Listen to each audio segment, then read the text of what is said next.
अभी तक आपने 24 कैरेट सोने के बारे में सुना होगा, लेकिन क्या आप 9 कैरेट सोने के बारे में जानते हैं? और ये 24 कैरेट सोने से कैसे अलग है और कितना होता है इसकी शुद्धता का पैमाना? चलिए इस रिपोर्ट में जानते हैं।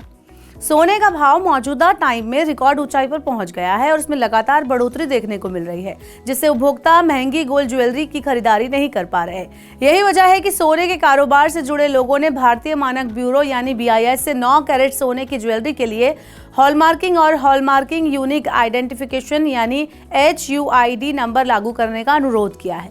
देश में फिलहाल 344 जिलों में ज्वेलरी हॉलमार्किंग को लागू किया गया है। इस व्यवस्था के तहत ग्राहक खरीदारी की गई ज्वेलरी की शुद्धता जांच करवा सकते हैं। शुरुआत में 14, 18 और 22 कैरेट सोने पर हॉलमार्किंग लागू की गई थी, लेकिन अब इस व्यवस्था को और आगे बढ़ाया गया है और 20, 23 और तथा 24 कैरेट के सोने को भी इसमें शामिल कर लिया गया है। वहीं अब कारोबारियों की ओर से 9 कैरेट सोने की भी इसमें शामिल करने की मांग उठ रही है। अब आपको बता दें कि 9, 14 से 24 कैरेट का सोना क्या होता है। दरअसल ये सभी सोने की शुद्धता के पैमाने हैं। 24 कैरेट सोने को सबसे शुद्ध माना जाता है। इसकी शुद्धता 99.9% होती है। 23 कैरेट सोने का मतलब है कि उसमें 23 भाग सोना और 1 भाग अन्य धातु है और इसकी शुद्धता 95.7% मानी जाती है।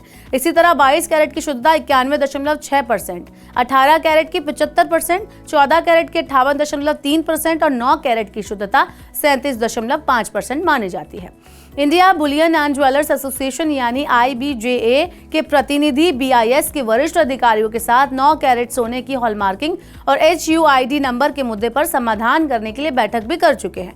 IBJA के नेशनल सेक्रेटरी सुरेंद्र मेहता का कहना है कि सोने की कीमतों में तेजी से बढ़ोतरी हो रही है और इसी को ध्यान में रखते हुए हमने 9 कैरेट की गोल्ड ज्वेलरी हॉलमार्किंग की अनुमति देने के लिए BIS के अधिकारियों से मुलाकात की है। उनका कहना है कि मौजूदा समय में 9 कैरेट सोने का भाव 27,740 रुपए प्रति 10 ग्राम के आसपास चल रहा है। इसके ऊपर 3% GST भी लगता है। अगर 9 कैरेट सोने के लिए हॉलमार्किंग की अनुमति दी जाती है तो उपभोक्ताओं को अपने बजट के अंदर गोल्ड ज्वेलरी खरीदने का मौका मिलेगा। तो आपको ये वीडियो कैसा लगा नीचे कमेंट बॉक्स में हमें जरूर बताएं और ऐसे ही और वीडियोस को देखने के लिए Money9 के YouTube चैनल को सब्सक्राइब करें।